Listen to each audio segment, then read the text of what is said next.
मोहतरम नाज़रीन आदाब, जी टुडे न्यूज़ में आप सभी का खैर मक़दम है। बोधन में गुज़िश्ता कई दिनों से होने वाली मूसलाधार बारिश ने अवामी ज़िंदगी को बुरी तरह मुतासिर किया है। ख़ास तौर पर वार्ड नंबर 7 में सूरत हाल तशवीशनाक बनी हुई है, जहां घरों और सड़कों पर बारिश का पानी जमा होने से लोगों को शदीद मुश्किलात का सामना करना पड़ रहा है। इन्हीं हालात का जायज़ा लेने के लिए बोधन म्यूनसिपल कमिश्नर ने आज वार्ड नंबर 7 का दौरा किया। इस मौके पर उन्होंने इलाके के मजलिसी काउंसलर अकील फारूकी से भी मुलाकात की और बारिश के पानी और ड्रेनेज सिस्टम की खस्ता हाली का मुआयना किया।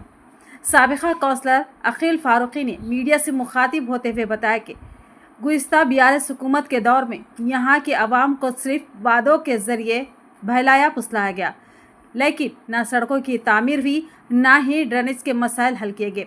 बरसात के मौसम में ये वार्ड हमेशा से ही मुश्किलात का शिकार रहा है। उन्होंने मज़ीद कहा कि चूँकि ये वार्ड उस वक्त मजलिस पार्टी के तहत था, इसलिए साबिका हुकूमत ने उसे नज़रअंदाज किया, लेकिन अब जबकि रियासत में कांग्रेस की हुकूमत कायम हो चुकी है, आवाम को ये उम्मीद है कि मौजूदा MLA P सुदर्शन रेड्डी इस वार्ड के मसाइल के हल की फौरी तवज्जो देंगे। उन्होंने मज़ीद बताया कि जिस तरह आज म्यूनसिपल कमिश्नर आवाम के दरमियान पहुँचे और उनकी तकालीफ सुनी है, हम चाहते हैं कि MLA P सुदर्शन रेड्डी भी इसी तरह जल्द वार्ड नंबर 7 का दौरा करें और अवामी मसाइल के हल के लिए अमली इक़दामात करें।